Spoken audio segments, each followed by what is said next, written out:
This is another podcast from Isla House in Menorca. Today I'm delighted to have with us Paolo. Hello. Thanks for joining, Paolo. Ciao.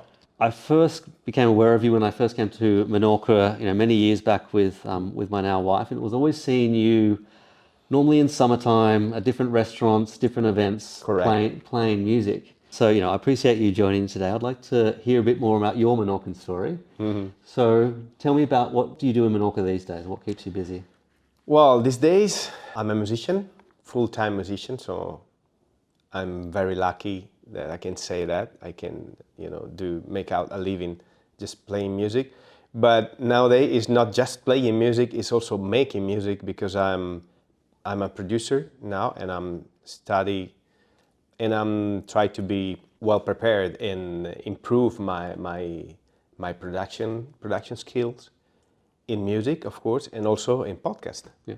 And now I help people to develop and produce and prepare and start their podcast, as well as I help people to write songs. So I'm a songwriter, musician, singer, producer, and podcaster somehow. Very, very busy. So in that, there's a whole bunch of detail in there. So you've got a band, right? Or Yeah. it's more. What's the name of the primary music group you got? Since you saw me, Yeah. just moved. Well, I changed a little bit, and I'm working with Gemma in our project of original music, which is Wanderlust Menorca. And we do covers, of course. We do weddings, we do hotels, just less hotels than what the time 6 or 7, 8 years ago when Yeah. we first met. Yeah. So we are trying to focus our career on our original music. Yeah. Now it's in Spanish, so we do like Spanish music. We like to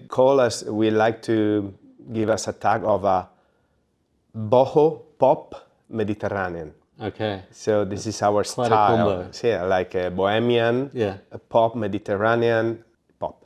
When would I put this music on? Like the music that you're making with Gemma, when would I put that?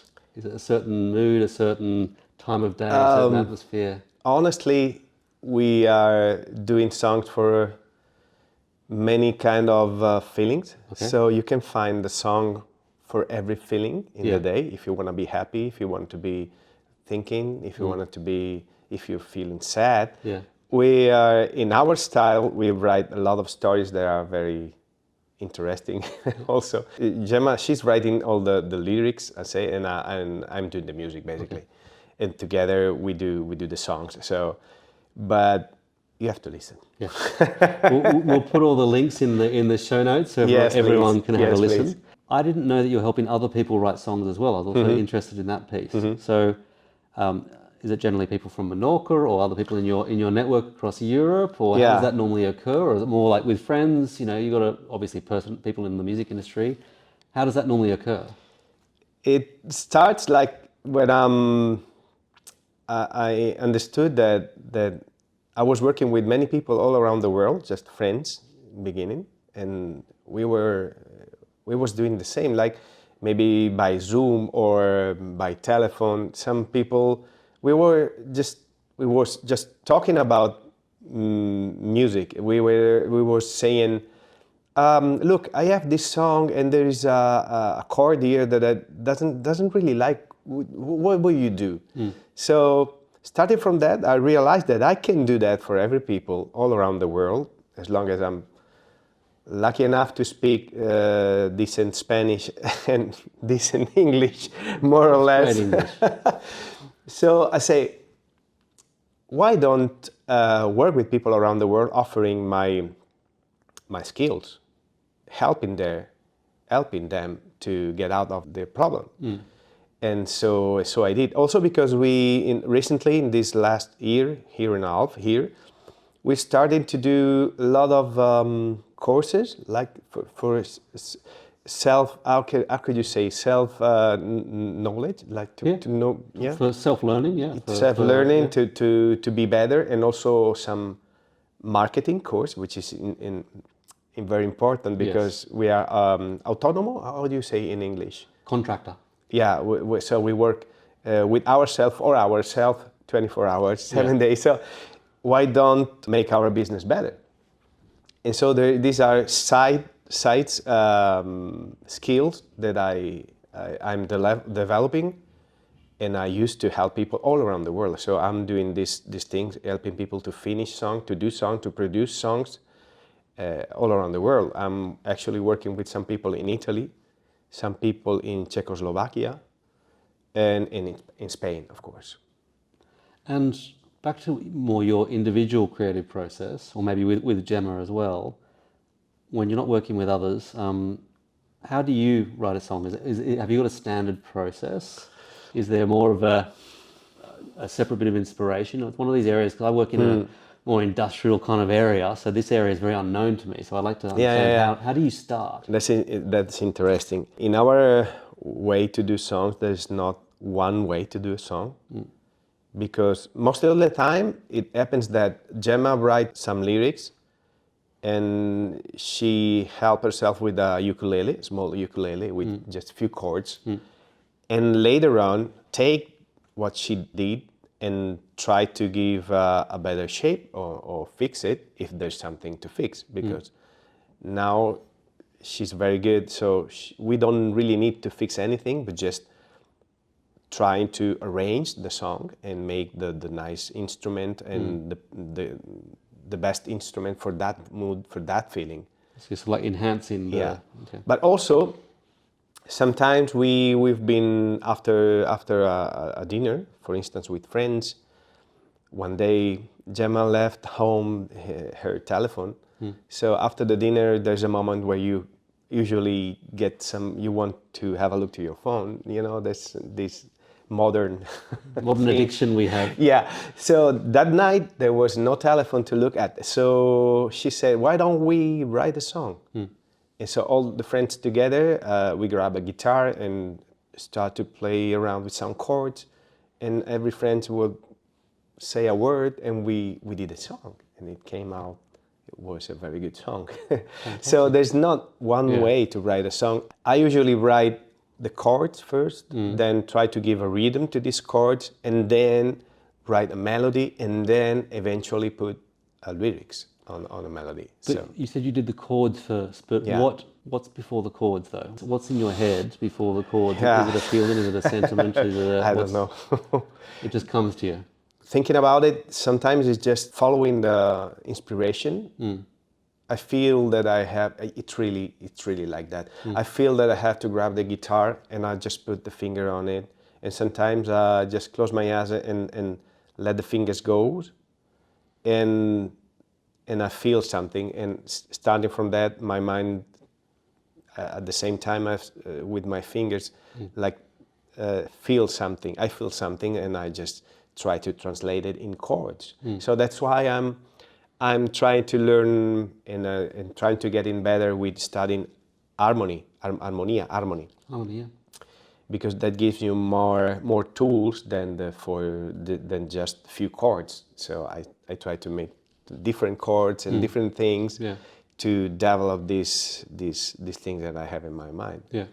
And after that, I put some melody. Yeah.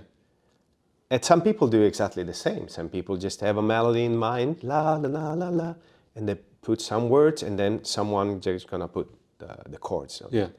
And then the arrangement and blah blah blah. So there's not a way. Yeah, not a single way. No, it's just very different. Yeah. Even if I use one way, it's not the same every time. It can be different. Yeah. And depends by everyone. So, a bit of a random question of how does your year look? Because I imagine more of the weddings and all that other activities and more audiences here in the summer. So apart from just the busyness, is the winter your creative season and then summer is your busy, more work season because there's more people around? Yeah. Or how does that work for you? Basically, it's that because our routine is we are working a lot during 5 months in the summer. So then we don't have time to feel. We don't have time to listen our inspiration, really, because we are tired. We have so many things to do, and rehearsal and blah blah blah, and prepare concert and payments and blah blah blah. So in the winter time we have more time to stop and listen what we feel. So that's why we are trying to work more constantly all over the year, but not so much in the summer, and nothing in the winter. Maybe just try to work 4 days at maximum, 4 days in the summer, and try to keep on having like 4, 5, 6 gigs also in the winter, so we'll not be forced to work 7 days in summertime, which is it's pretty chaotic in summer. Yeah. I was going to put this question later in the piece, but you just said you need time to feel. I'm sure there's all different places in terms of just the mental space you want to be in, but is there a specific space you go to in Menorca that is an outdoor space that helps you get to that feeling of whatever feeling you're in? Where do you go to be free of the busyness? We take our caravan and we go somewhere like the lighthouse. See, because we like the desolation of that places. Like the Favorites lighthouse. Like Favorites, or also the Caballeria. And also Calascoves, which is not there is not lighthouse there, but it's like a piece of nature where you can stay with your caravan. And we isolate ourselves from the day-by-day routine, which is like to clean the house, take the dog out, and blah blah blah. And there is not a specific place. There's few places, but also just really turn out the phone and stay in the sofa at home. Maybe in the winter, watching the chimney go, like the fire pit. The fireplace. Fireplace. Well, sorry. fire pit outside, fireplace inside. Fireplace inside, like the stove. Like, exactly. And just it's really interesting, this theme. We've only done a few of these podcasts, but there's always this theme of people saying Menorca is a place you can get things done, you can have your work, but it's also about disconnecting from the cliche is the rat race, but disconnecting and being more in touch with yourself. Yeah, and there's so many places for that. Well, every place basically, but not in the summer. Not in the summer. Yes. No. So the tip is, if you can, try to come. Well, for instance, this winter, it's very hot. It's incredibly hot. So there are days where you can spend all day on the beach. Well, maybe some people that just have a bath. They go into the sea literally. We went a week and a half ago. We were at the beach with our family. So the best advice is try to come to Menorca, avoiding just half June to half the September. Don't come. If you want to enjoy the retirement of the island, like retirement in terms of peace and to walk around the island and to see beautiful sea, calm sea, just come in the winter time. And you can really feel the island breathe. Feeling the island breathe. I like that. I really like that. It is. I mean, it's true. It is true. So just stepping back from that briefly, how did you end up here? Because you're not from Menorca originally. No.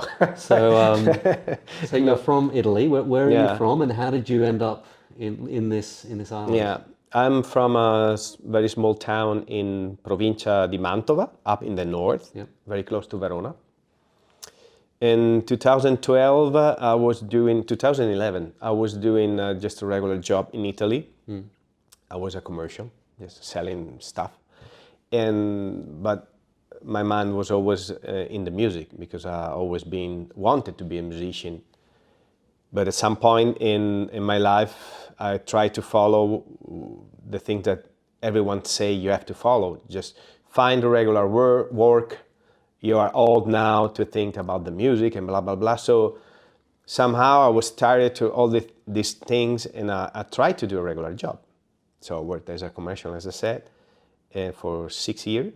But then the music was always in my mind. I was not able to forget about it. So I was always trying to do something with the music. And so in 2012, we decided, we with my ex-girlfriend, we decided to move to USA, in Atlanta, Georgia, where I have some friends there, to see if I can move there and be a musician full time. But without a green card, it's very difficult. It's impossible. So you chose Atlanta because you had the friends. Yeah, there. we have some commitment there, and then just the base, and then move around. It's very easy to work with music in the USA, but if you don't have a green card, it's so difficult. Yeah, it doesn't work. I mean, it's worthless. It's too difficult. You have to go back and forth, get out every 3 months and get back in. You cannot be legal. No, it's not what I wanted. So instead of go back to Italy and try to find another job or try to fight to something that we don't really like, we just tried to come to Menorca. We didn't know anyone here. We just not a soul. Yeah, we just heard about it, but I've never been here before. Wow. So we put everything in a car, and in the Easter of 2013, we came to Menorca, and I never go back.